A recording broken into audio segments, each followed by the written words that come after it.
Hi, so my name is Simon Brown and I'm head of UK offices research at CBRE.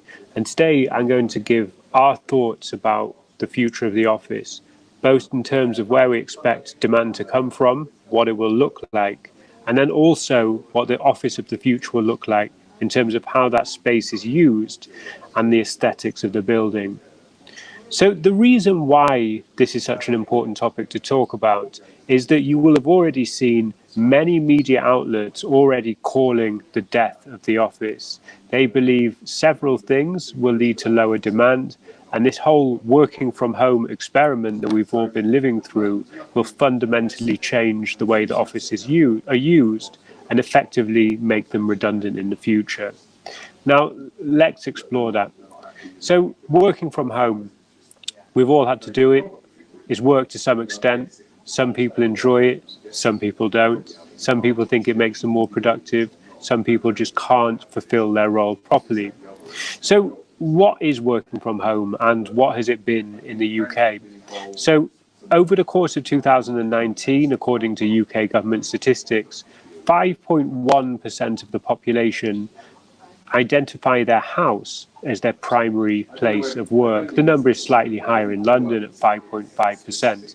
This is all workers, not just office-based employees. So the number for office workers in particular will be slightly higher than this because certain sectors, manufacturing or retail, you just can't work from home. So the office-based sectors will be higher than that average.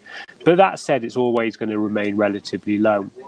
Now, the important thing to note about this is one thing, which is it's a big minority of people.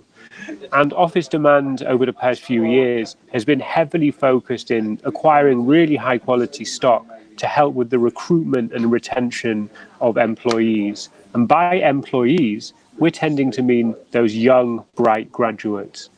And it's important to note that there is a big age split between those who do like working from home and those who don't like working from home.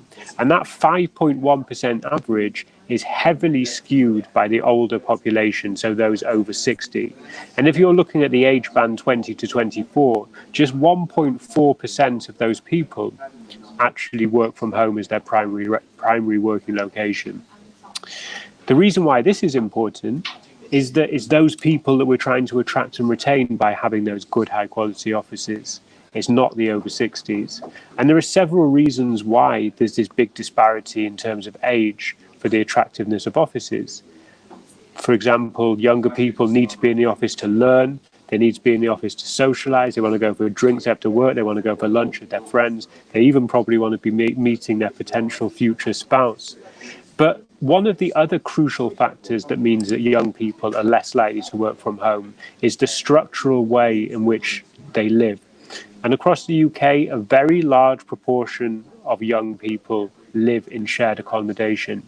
According to the 2011 census in London, 37% of people under 35 live in shared houses. This is 2011, the next census isn't until next year. In that period, the 10 years since the previous census, we've seen an increase in house prices and wages effectively stagnate. So I wouldn't be surprised if the current figure is actually somewhere more like 50%. So if we have 50% of young people, and 35, by the way, is not particularly young age barrier, but if we have 50% of young people living in a shared house, those people can't be working from home. If you add into this the fact that no one moves to a big city from university just to sit in a house and work, they want to go out, they want to be in the city, they want to be socializing, they want to be meeting and collaborating. It's just not what they want to do. So if companies enforce working from home, they're going to find it very, very difficult to recruit and retain people. So that's working from home. The next truism that everybody says is this drive towards increased space densities is either going to stop or it's even going to reverse. In fact, CBRE did a survey of their occupier base across the EMEA region, and 46% of those that were contacted in the immediate post-COVID period suggested that they will be using their space less densely in the future than they did historically. And it's important to think about what this means for the future of office demand. So I have calculated that across the big cities in the UK, Each employee in 2019 was allotted 99 square feet. Now, my opinion is it's not an unbelievable leap of logic to suggest that space densities will reverse 5 years and we'll go back to 2015 levels of using space. Now, again, I don't think this is a difficult thing to imagine. I'm not suggesting that we'll go back to the 1980s with everyone sitting in a cubicle office smoking at their desk. 2015 levels, instead of 99 square foot per person, will be 108 square feet per person, which seems like only mildly different. But it's worth pointing out that based on current employment levels, that would require, across those 7 cities I've looked at, an additional 29 million square feet of demand. 20 million square feet of that would be in central London alone. 29 million square feet is the equivalent to more than the total office stock of both Leeds and Manchester combined. So it's a lot of space. Now, the reason why I'm focusing on this is that even if you don't buy what I'm saying about working from home probably not being a big part of the future, and you think that there will be a big drop in demand, and there is evidence to suggest that's true, my suggestion is that decreasing space densities will far outweigh any of the negative impact on office demand that there will be. The other point that's worth mentioning here is that office markets aren't static. And if you were to suggest that existing office occupiers will lower their footprint, that may be true, but it ignores the way that office markets work, and particularly dynamic office markets. And since 2018, 42% of all space taken in central London has been by new entrants in the market or occupiers growing within the market. Some of that historically is probably from sources that are unlikely to grow in the future, but we do expect to see plenty of areas for growth as well.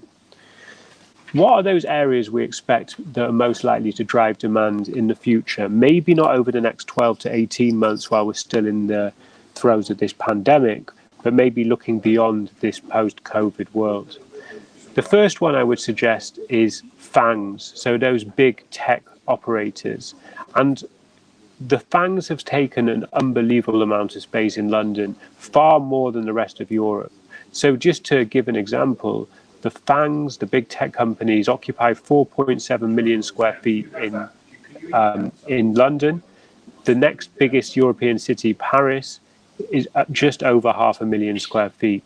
So the reason why this is important is that we expect more space to be taken by these companies, and not just by those companies directly, but also by their clients, by their suppliers, by associated companies. They will be hubs across the city which gravitate towards them.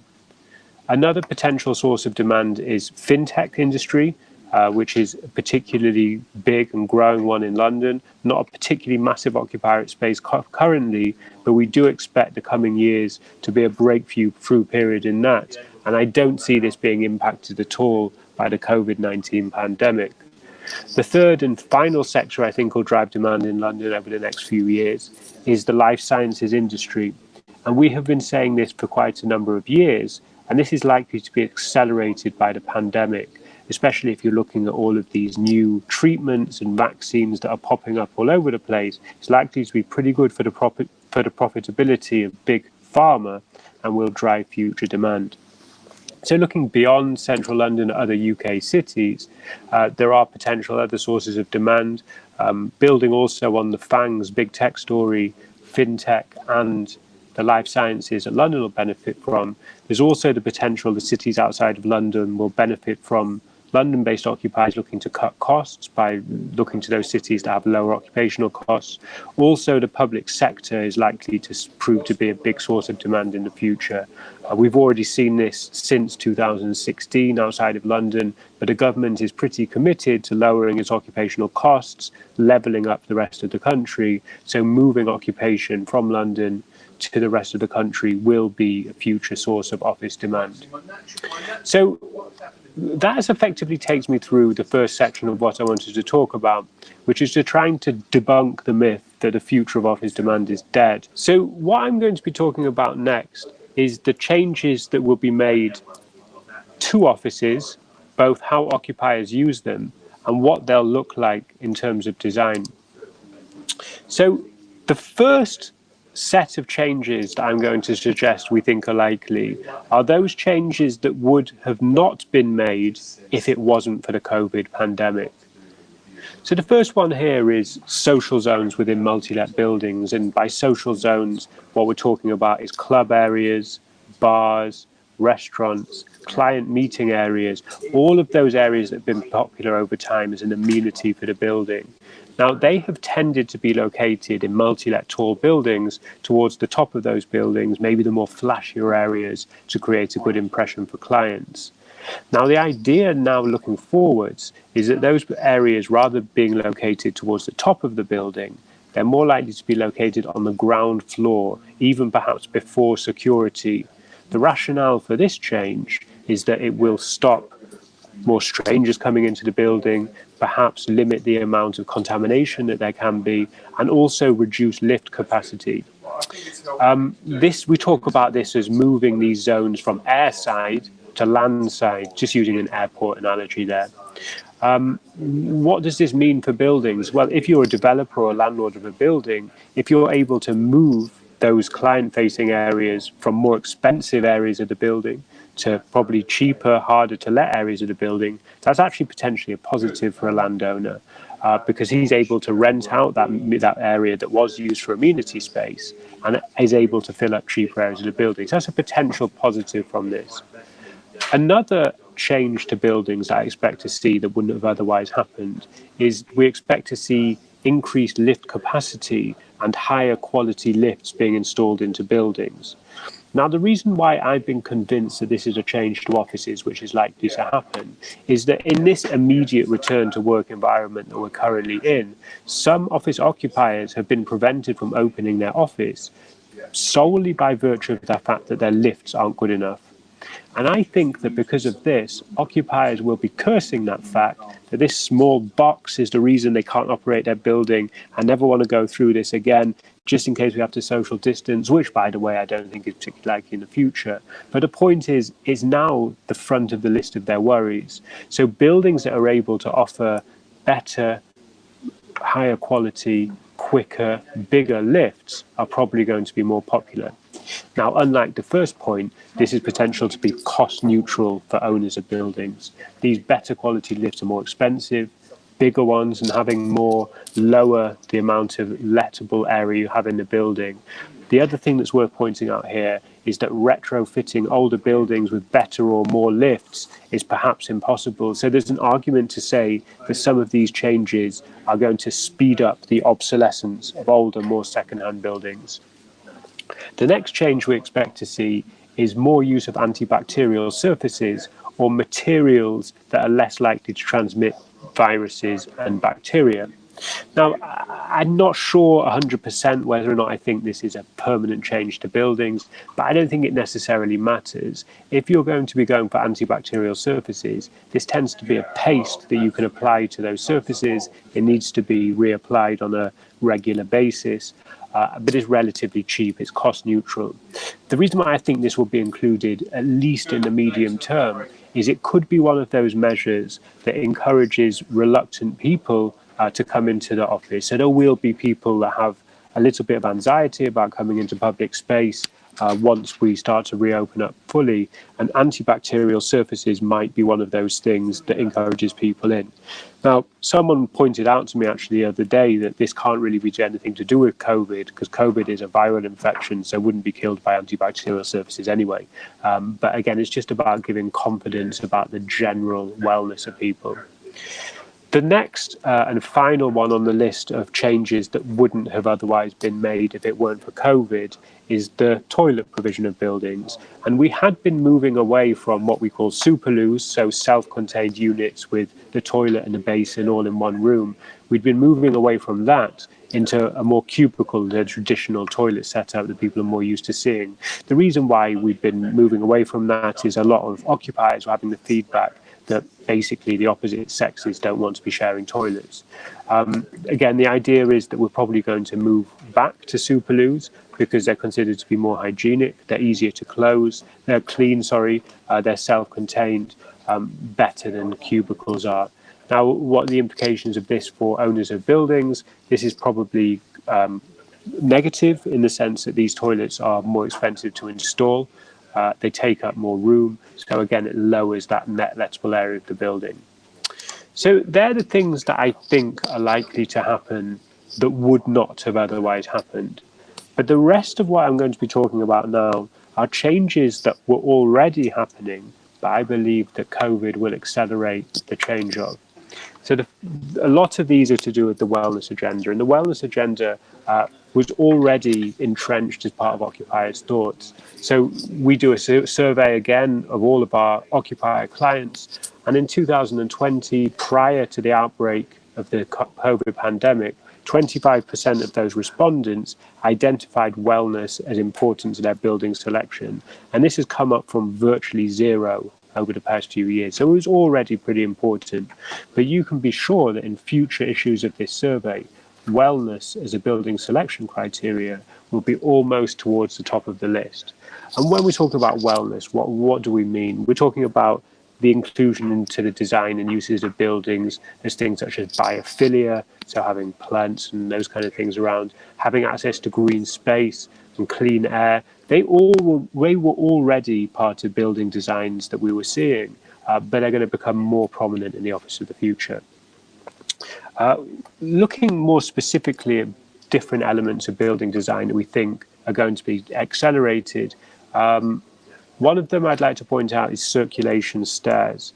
So the theory behind circulation stairs pre-COVID was that by making the stairs prominent, that encourages a couple of things. Firstly, wellness, because you'll be walking up and down the stairs rather than using the lift, but also it aids those accidental collisions where people are able to collaborate with people they wouldn't have otherwise seen. So that's generally the reason why they were starting to be prominent in building design, and CBRE's new headquarters in London had already incorporated this into the design, so really making the stairs a central feature rather than hiding them away at the back.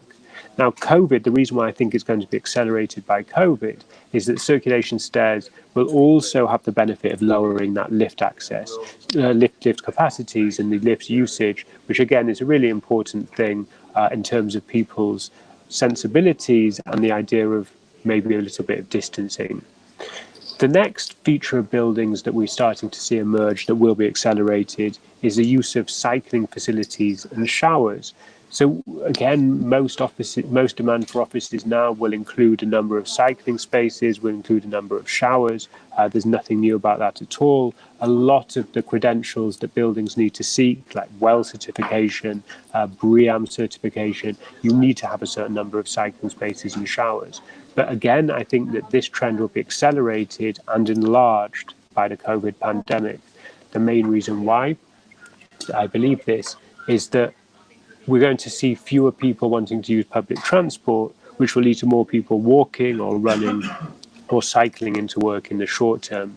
And those short-term changes in behavior can quite quickly turn into habits. So when people are being less reliant on public transport, more reliant on running and cycling, that will mean that there will be a permanent demand for cycling facilities and showers, especially within multi-let buildings. So we expect to see that for sure. The next feature is really less to do with wellness and more to do with the way that offices are used.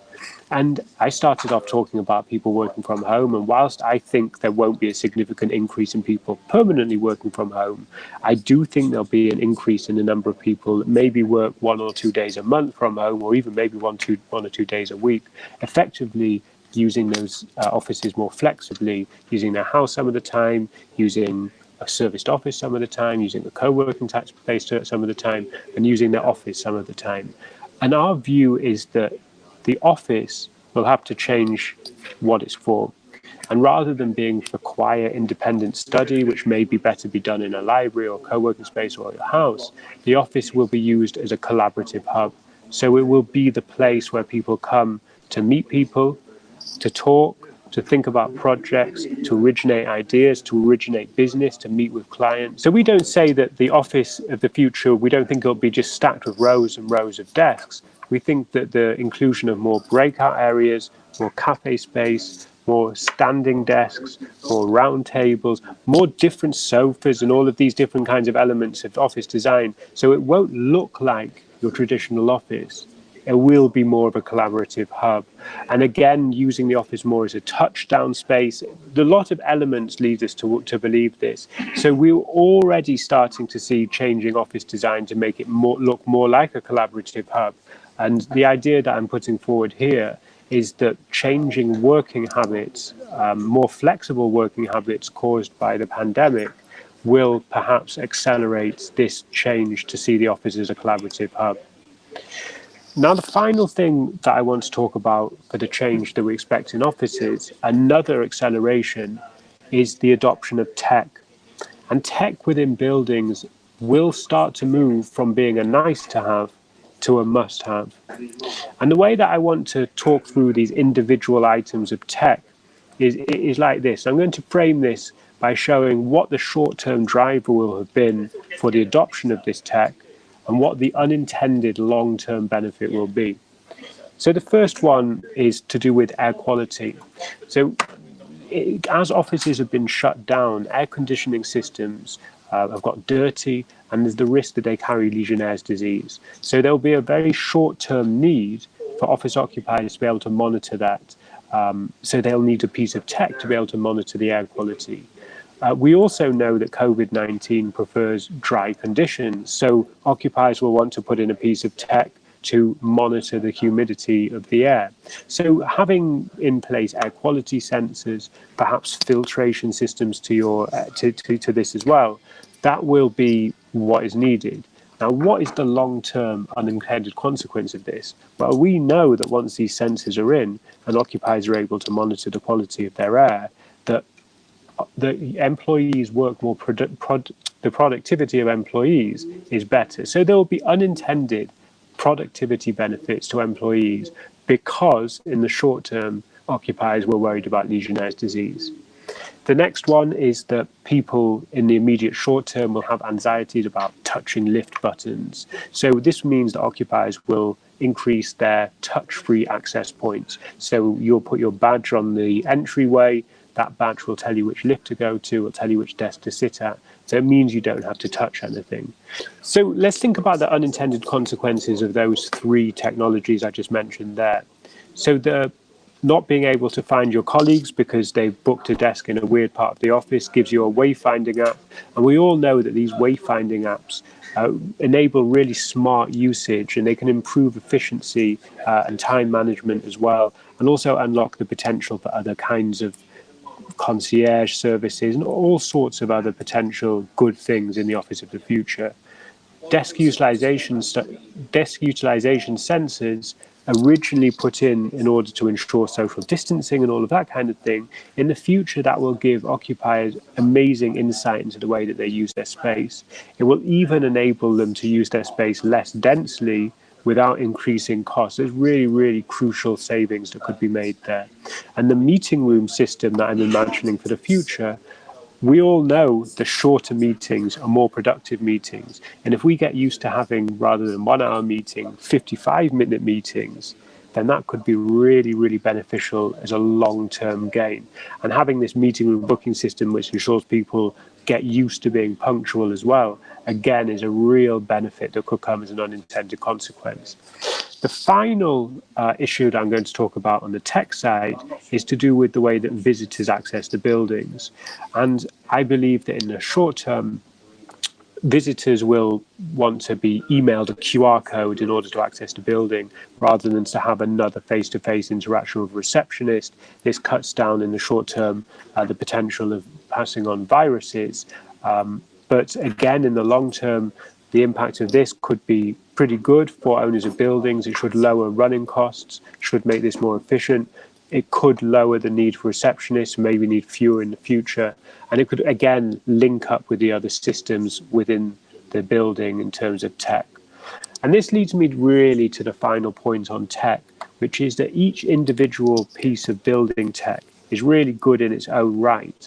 But really the power comes from aggregating, and having an aggregated system of all of these different pieces of tech with millions and millions of different data points will enable occupiers and landlords to have really, really good insight into the way that buildings are used, the way that people are working, the future of work, the productivity levels, and that could be shared with the tenants and the landlords. We're even starting to hear about leases being written with provisions that means that tenants have to share this information with their landlords that will enable them to run the building better and even run future development projects better as well. So the suggestion really that I'm trying to get across from this section is that whereas at the beginning I was talking about many commentators calling this as the death of the office, without wanting to sound too cliched, I think you could make a coherent argument to say rather than this being the death of the office, it's actually the birth of a better office. Accelerated by COVID-19, buildings will change in some ways, in ways that wouldn't have happened before.